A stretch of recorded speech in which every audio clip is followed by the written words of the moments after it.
Hello to all my people. If you're watching live, checking us out on YouTube, or listening on your favorite podcast provider, you are most definitely my people. Welcome to another episode of Botched Spots and Share Shots. I am your host, a chef by trade and a mark by choice. I am the Will Gray, and joining me tonight is none other than TikTok creator extraordinaire. It's everybody's homegirl. It's Chrissy Tina. Chrissy, thanks for coming on, hanging out, chatting about some wrestling tonight on a Sunday evening. How are you? Hi, babies. I'm doing great. Thank you guys so much for having me on. I am I had the biggest brain fart when I hit that loop. I was sitting here and then I started giggling to myself. And then I just looked at Al and I said, "Who the fuck do I tag on Twitter?" And she was like, "What?" And I was like, just forgot, as if I didn't have a single friend on the planet. I was like, what the fuck do I do in this situation? The one active brain cell that I have in my head was struggling. The other active brain cell in my brain belongs to the gentleman to her left on your screen. He is the co-host of Nerdy News at 420 and the Wolfpack podcast. He is co-host with me here at Botched Spots and Share Shots, and with our boy John at Boyfriend Time. It's everybody's favorite Ginger Ninja Jaxbo. Jax, how are you? I'm doing fantastic. How's your day?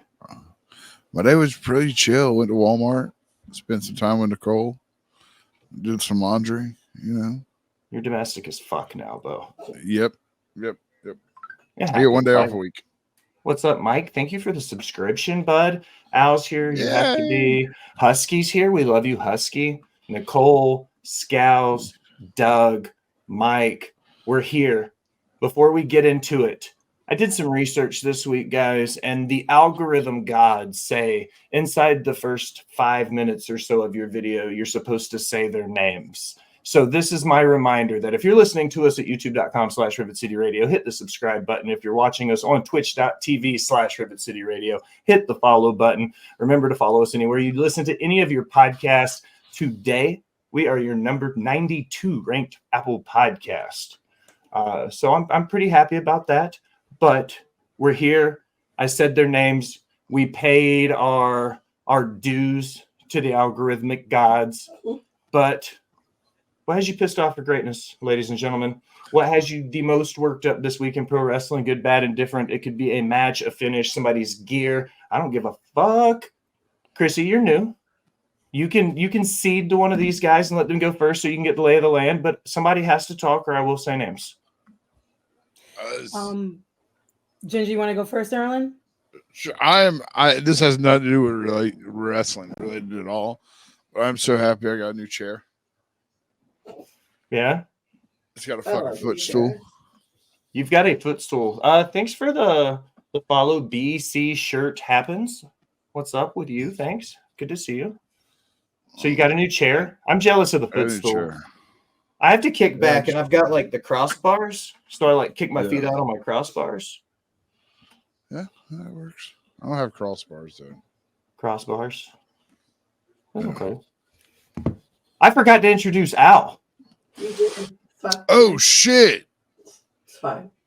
Perched upon her iron throne in the boss bitch's corner, she is the Beyonce to my Hova, the Bonnie to my Clyde. She is the brains behind Rivet City Radio. She's the boss bitch, Al.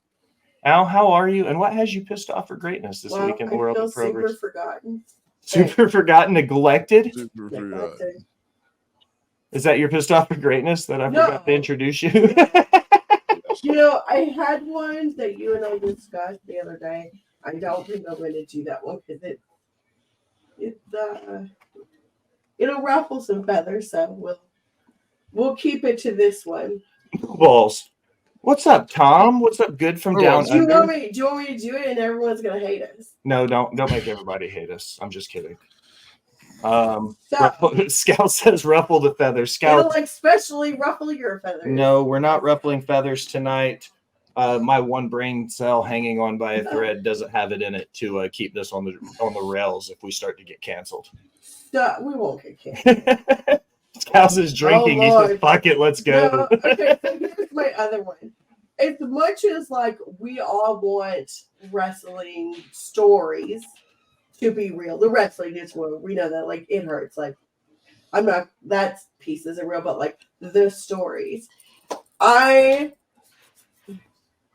so tired of these fucking fans thinking that like they had anything to do with the change of like the Cody Rock situation. Like, don't you fools think that this was the plan all along? Like, they're not just gonna be like, the fans are super mad. I'm just gonna fucking change all of WrestleMania after we've made posters and merch and all of this shit. They're just gonna fucking just, man, let's just change everything. Shut the fuck up. The producers don't care about you. Like, whatever. Stop being a crybaby. Like, nobody cares about any of our opinions. Like, it is what it is. Wow. I wasn't prepared for that. It's true, though. Like, I've seen too many, like, creators out there being like, the fans did this. No, they fucking did it. Like, stop it. Stop it. Tom says, damn, Allison. Well, it's the truth. Dad Hat would probably agree with you on your pissed off for greatness, to be completely honest. Last week, his pissed off was the hashtag we want movement. Like everybody screaming, we want Gable, we want Liv, we want blah, blah, blah. Nobody cares what you want. Like, there's this, I don't yuck any yums. That's my thing. Everybody's giving you a mic drop out. Everybody's just like, fuck this. Like, I don't yuck any yums. That's my thing. But when it boils down to it, the beauty in what we love about pro wrestling lies in the story itself. And that comes from a diehard person who thinks the best wrestling happened, in 1976. Probably. I think the best pro wrestling on the planet was between 76 and 80. And I'm looking at you right now and going, in 2024, without a good story, nothing else they do matters. And I'll say it till I'm blue in the face. That's because wrestling in 2024 isn't a wrestling show. It's a TV show that features pro wrestlers. Agreed. Absolutely agreed. Wrestling now is more similar to Game of Thrones than it would be to a legitimate sporting event. And a lot of people forget about that. A lot of people forget that it is scripted. Now, I am going to slightly disagree with Allison, and I do respect her take, obviously so, but like sometimes it can change. Sometimes it does. Like with Becky, Charlotte, and Ronda, the original slate was Charlotte and Ronda for Mania. And then WWE just got overrun with Becky love. And they're like, I guess we'll fucking make it a 3-way just to make sure that nothing, like we can still get what we want. And then like we can kind of just quell the audience. Same thing with Daniel Bryan. It's happened before. Now, I'm not saying that's what's happening right now with Cody, Rock, and Roman. But, like sometimes they decide to, like throw us a merciful bone and try and pretend like they care about our feelings to string us along like a really bad domestic relationship for another, like 5 to 10 years. And they're going to treat us like shit the entire time until something else happens where they try and make us feel special again. And then we get sucked right back into it because we can't find another fucking hobby besides pro wrestling. Yeah. Go ahead, Al. I was going to say, from a marketing standpoint, honestly, like, no disrespect, but like, those things are probably already like pre-planned, and they manipulate the fans to think that they actually like made the difference. Like they have people that like will start the hashtags or start things like little peons that they pay to like do things like really underpaid like social media interns, So like maybe the fans had something to do with it, but like I highly fucking doubt it considering of like all the time it takes to like make all that promotional materials. I tweeted at basically we're all getting gaslit like purposefully, and we're all just 1,000%. WWE has been gaslighting everybody since 1983. I said last year, right after WrestleMania, I tweeted it and said the words that WWE was doing the classic fuckboy relationship, because on Saturday night of WrestleMania last year, we thought everything was different. They showed up nice with haircut and they took you out. They gave you flowers. You thought things were going to be different. And then Sunday happened. And then you were like, fuck, everything is the exact same. You realize WWE is like, they're like a toxic gaslighting relationship that you can't leave. and I love them. Agreed. And I love That's them. not depressing at all. It's like Stockholm syndrome. For Al, I Cody feel has like we're to all finish kind his of story. unveiling like what our like therapy issues are live on camera. Welcome to Botched Spots and Chair Shots. We're going to talk about your traumas now. We're actually therapists. This has nothing to do with wrestling. What's Cody have to do, Allison? Say it. I'll say the words. I have to finish the story. I'm sorry. I'm I'm sorry. so ready for that shit to go the fuck away. I He's gonna lose. Like that, they're gonna do it to us. Like, let's just. Are you calling it? Is that your hot take? Somebody clip it. March 24th. Gonna lose. Cody's gonna lose. I'm not. I don't think 14 that. minutes, Oh. 18 seconds. Yeah, Yep. I got Cody. Again. Oh, go ahead. I'm sorry, Christy. No, give me one. I got Cody winning with interference from The Rock on Roman, and then instead of getting Roman Rock at Mania, it's going to be Roman Rock at SummerSlam.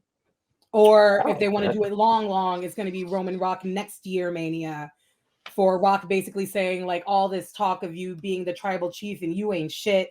It's been me the entire time, and now I'm going to fight you for the title of tribal chief at XYZ, whatever the hell the pay-per-view is.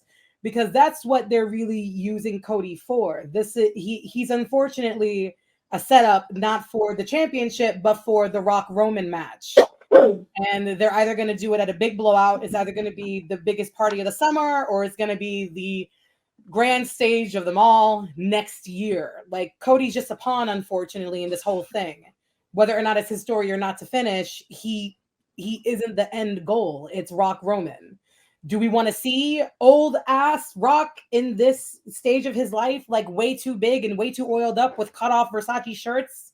Not necessarily, but they think that we still had the thought process that we do 10 years ago, which when we wanted Rock Roman, and now they're giving it to us like way too late. They're like the Oscars. They give you the award after you've done all the work. They give it to you like as an apology more than like as an actual like prize. No, see what they didn't give it to you when you wanted it. They waited until you didn't want it, and then when they force fed it down our fucking throats, they were like, "You asked for it." Like, I'm sorry, fuck, I didn't want it. See, I don't like it. When they had Dean Ambrose doing a Bane gimmick, like 5 years after like The Dark Knight was popular. Scout says if You they want do it, you needs to be take a it. Saturday night NBC special, not a premium live event. Going back to something else Cal said, if he loses, then the Rumble means nothing. So yeah, I mean the Rumble clearly meant nothing last year as well. So just because he won the Rumble doesn't mean shit. I don't know. I was just happy I got to see him go back to back. That's all. Shin lost the Rumble. He won the Rumble, then lost his title match against AJ Styles. Nobody was screaming that the Rumble didn't mean anything then. I mean, and then kicked him in the dick. Yeah, he's gonna lose one of these matches. He's not gonna win them both. I feel like he has to lose the first one, and then it's tribal combat or whatever the hell it is. Bloodline rules, yeah, tribal combat. I think I'm just gonna call it tribal combat. It sounds better than Bloodline rules. Tribal combat. But it's gonna be tribal combat on Sunday night because that's where the shenanigans are gonna come in, and that's how Cody's gonna get the old proverbial 1, 2, 3. Off wrestling topic. Watched the new Roadhouse movie last night. It was really good. I'm going to star this conversation right now because when we get later in the episode to questions of the Peanut Gallery, I have someone who brought up the Roadhouse movie for conversation tonight. So there's that. I didn't really have a pissed off for greatness, but I think I picked one out. If you go to an independent wrestling show, I don't think there's anything wrong with donating to the raffle, especially for a good cause. But if they're doing this lady dropped like some major cash last night and put in like 600 tickets into the raffle. Like once that one person bought that many tickets, there was no point in anybody else buying the tickets. Other people bought the same amount. I saw them come up too. Oh, okay. Then she doubled down and came back and bought more. My pissed off for greatness is I've been up since 3 a.m. I think that I would be angry too, but I just thought seemed like it was ridiculous. she bought like 600 tickets for the raffle. That seemed like a lot. But then she got a guitar that got busted over somebody's head by Double J. That's worth $600. You think so? No. I mean, the money to go to like. That's what I'm saying. I'm not saying anything about charity. I love that. Fuck yeah, like charity, go for it. Yeah. But I don't know. It seems to take the fun out of it if you sit there and buy 1,000 fucking tickets. Whatever. Yeah. Overpay. I did mine. Bo did his. Chrissy, you did yours. Al, you did yours. Match of the week. Who wants to go first? I mean, is there any other match that was awesome other than Nia and Becky? That's a good point. I mean, The guitar didn't even break. I would like to say that I really did, for some reason, enjoy Okada and Kingston this week. Absolutely. That was going to be mine too. I enjoyed watching it. There was nothing fancy. It was just beat the shit out of each other.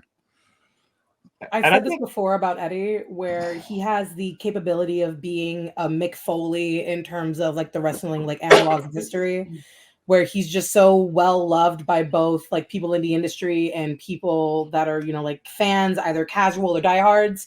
And that match with Okada really shows that he can work with literally anyone of any style of wrestling, any kind of caliber, and just absolutely clean house. Like anything Eddie's done to me has been a version of a clinic, whether it be in terms of tech wrestling or promos or how to carry a storyline.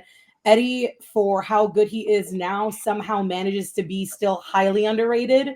And it's absolutely insane to me how highly underrated Eddie Kingston is. Scout says Becky and I was his as well. AJ says the women's tag match on Rampage. Metal Mike says Christian and Copeland was good. Kingston Okada also. Stop copying me, Scouts. Didn't see the whole match, but saw a clip of Rhea giving a stink face to Nia. Rhea and Ripley and Nia had a banger in the last few nights over some house shows.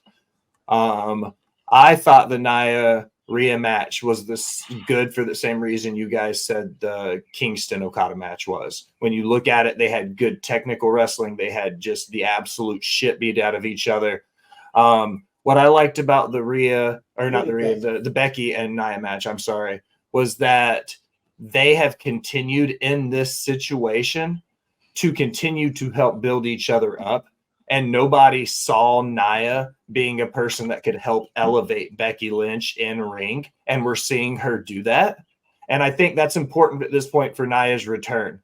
But my match of the week is Christian Cage and Adam Copeland for the TNT title. I think this brought it full circle from what happened at the last pay-per-view when he had the match with Christian, and then there was the bullshit cash-in with the dinosaur. The dinosaur. It's the dinosaur. Rar. Jurassic Park.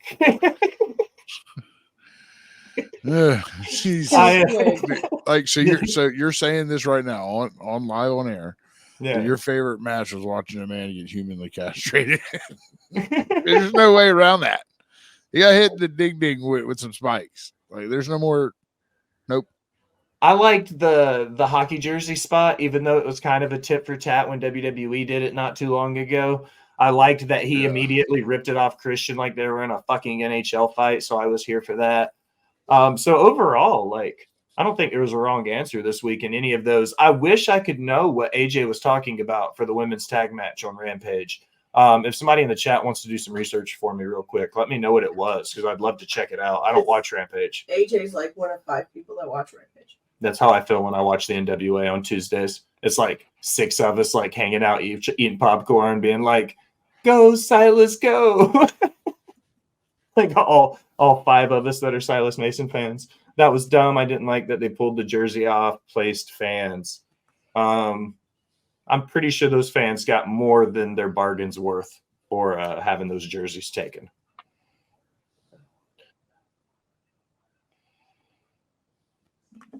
There it is. Willow and Statlander, Julia, Sky Blue. You didn't watch Rampage considering it was right after. Oh, it was right after Dynamite. I didn't watch it. Just forgot. It happens. It was a street fight, wasn't it? Yeah, something like that. Yeah, I think there was a Canadian Destroyer to Willow on the Table by Sky Blue. Holy fuck. And it was absolutely insane. The work that Sky Blue's been doing. My co-host on my podcast says it a lot that like Julia and Sky Blue have been kind of carrying those smaller shows like a Rampage, like a Collision. And they have been showing themselves to be absolutely legitimate threats, bless you. Absolutely legitimate threats that can make heavy damage on a show like Dynamite. And I can't wait for them to go on their like official big tear on the bigger show because it's going to be really good when it happens. So they're talking about moving Rampage behind Dynamite full time and doing a 3-hour Dynamite. Let me ask you guys a loaded question here. If they make Dynamite 3 hours and they still have that open hour of pre-tape time on TNT on Friday nights, do they do an all-women's show for an hour a week? Nope. Absolutely not. Oh, really? I feel the IWC spends a lot of time talking about wanting more women's wrestling. Do you think it's time for AEW, WWE, either one, to have an hour pre-taped show that's nothing but women's storylines? Do you think there are divisions in wrestling already? What they need to do is just do the regular thing and just book the show 50-50.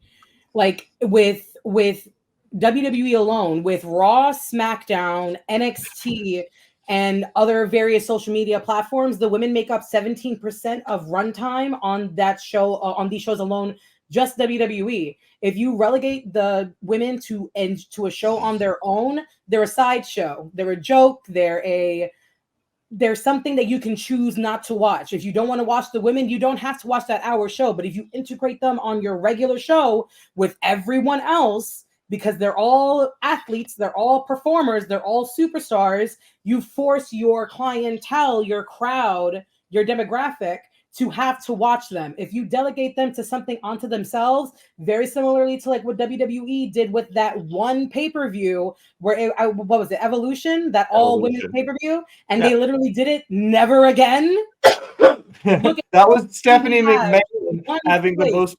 That was Stephanie having the proverbial "my dick is the biggest" contest with a bunch of women. Like exactly. She made it about her, and it wasn't the time for it. Yeah. So when you run the women like that and make them seem like they're another option as opposed to part of your team, that doesn't give them the credit that you think they're giving them. Just put them half and half with the card with everyone else. You have enough women to do it and leave it at that. You wouldn't put, let's just put all of our cruiserweights on one show. Oh, no, you did. And look at how that worked. It didn't. 205 Live was a banger. Is it still running? No, just kidding. There we go. They should take that extra hour and make it Ring of Honor. I wasn't necessarily saying an all-women show, meaning the women wouldn't be on the other channels either. Like their main world title, the TBS title, like those would need to be on the big shows. No, they should just. But what I was thinking was like the mid-card women that we're not getting because it's only 17% of airtime. The other 60% of that women's roster could get TV time that wasn't necessarily Dynamite or Collision. You see what I mean? Then cut out that Jericho segment and then add Willow and Chris Statlander to another match. Trust me, homegirl. There's no Jericho reason by for himself on the show onto an island. He needs a headset and a clipboard. That motherfucker does not need to be wrestling. He needs to be producing full time. He needs to do nothing full time, but just go away. Who? So, Chrissy, do you count those? Jericho. Everything off the top media, absolutely everything. Like the vignettes backstage, the promos, everything. The fact that Rhea is as good of a talker as she is, Becky, when she's not saying nursery rhymes in fucking NXT against Tiffany Stratton, these women are legitimately good, both backstage and in ring, and they're just not being used. So how about you use the people that are less talented, like your male superstars in those aspects, and put the women that are really good in those spots instead, and relegate your weaker people to the hour show that need training, like a Collision, like something like that. There's nothing wrong with that. That's what NXT is. It's the performance center. You use it to get better. So why not do that with your male and female superstars instead of just the women? So following up then, looking at this, Dad Hat says, or Let there be good intergender wrestling with storylines featured. Al, you can talk on this because you see it by the amount of independent shows that we partner with. Why can't we see more intergender wrestling on TV? I mean, we can. They just won't. We see it all the time on the indies, like big time. Like, Bo, you can attest for that when you've gone to indie shows. Chrissy, I'm sure you have if you've gone to any. There's almost always an intergender match because there's not enough people on the card to fill a seven match card without having a man wrestle a woman or vice versa. I think it is because the TV networks are afraid to show men beating up women. You know what I mean? James immediately said the same thing. James the ref, what's up, bud? I'm glad you could stop by. He says it would never happen as long as WWE is a publicly traded company. Because somebody would go full Karen and be like, they're promoting domestic violence and yada yada yada. Like if a woman lost, like they would never hear the end of it. Which is absolutely insane to me because WWE runs on a network, mostly like USA, that runs shows like Law and Order SVU. Like you're not worried about, if you're worried about storyline, you're not worried about women getting portrayed badly on your product because that's the television station that's running some of the weirdest storyline things ever. Also, once again, it's scripted, y'all. I'm so sorry to tell y'all, for y'all that are here viewing this podcast right now, wrestling's fake. It's written fake? out. I'm Whoa. so sorry. I'm so sorry, Jax. It's real to me, damn it. I'm really sorry. But yeah, like that's my issue is that people forget that we were sold Hornswoggle being the Raw mystery GM, and we were supposed to just eat that and run with it and be fine with it. And people were. So you mean to tell me that you can sell me that? You mean to tell me that you're worried about how your women are being presented, but you had women wrestling in turkey gravy matches during your Thanksgiving SmackDown, and that's fine.